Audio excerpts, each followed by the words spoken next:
Welcome to an edition of Nudo's Holden Collections. Today's featured vehicle is the Holden VL Group A SS from 1988.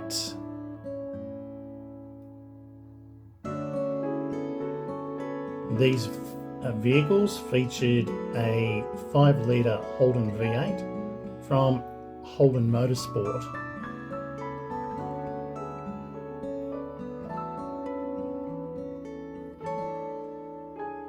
The vehicles were produced in a colour called Panorama Silver. This was to pay homage to Mount Panorama in Bathurst in New South Wales, Australia. These vehicles featured a 5-speed manual transmission. The Borg-Warner BT5G was the powertrain for these vehicles.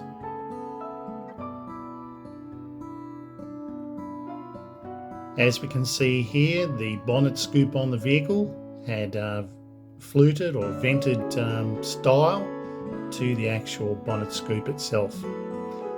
All these features on the vehicle were wind tunnel tested in the United Kingdom as part of Tom Walkingshaw's race program, as he became the owner of Holden's new and I suppose dynamic race team, Holden Racing Team HRT, and the car going versions of what they were producing were called HSV or Holden Special Vehicles.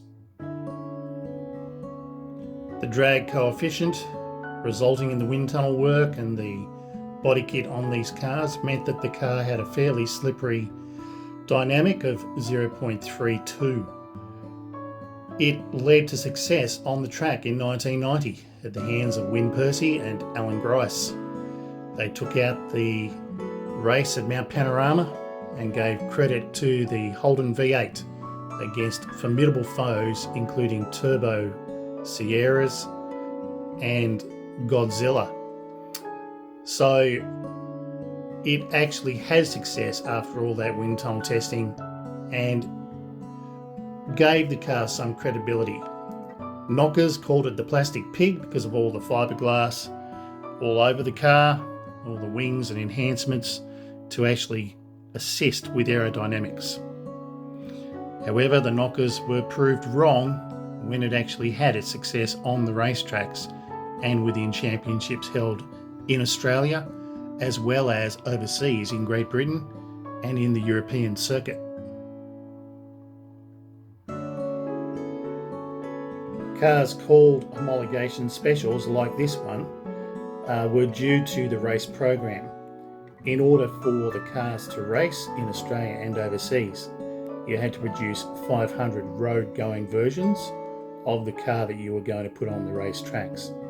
So the very first offering from Holden Special Vehicles from 1987, late 87 and into the 80s was this very first attempt at a homologation car.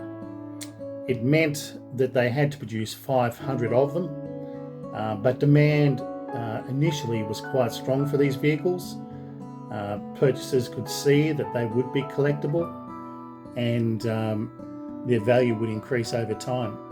That has proved to be the case, and there were said to be 750 of these road-going versions created.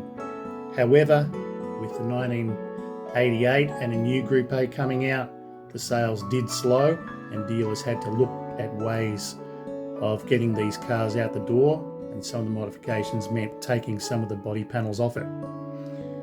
But original cars today are worth quite a bit of money and have proved to be a fairly sound investment for those who are stuck by that brand. The vehicles were actually produced in Adelaide as stock standard VL Commodores and then shipped to Dandenong in Victoria and then from Dandenong shipped to the Clayton HSV factory for their modifications and the body kits and enhancements to be put on them, including the wheels. The factory in Adelaide did paint them panorama silver, but left them as stock standard cars to be modified by Holden Special Vehicles.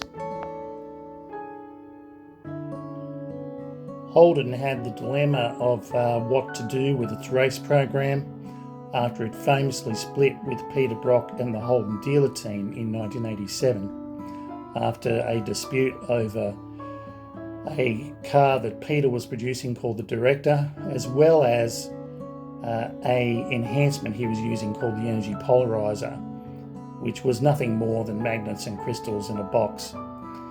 Unfortunately, that meant that Peter and his business came to a close, and Holden then went in search of who could actually assist them with their race program through their homologation cars. That ended up being Tom Walkinshaw, and these cars were produced from December 1987 through to November of 1988. Thereafter, HSV started to prepare for the VN Commodore that would come and succeed the VLs and the new Group A that would replace it. I hope you've enjoyed an edition of Nudo's Holden Collections with our featured vehicle today, the HSV VLSS Group A from 1988.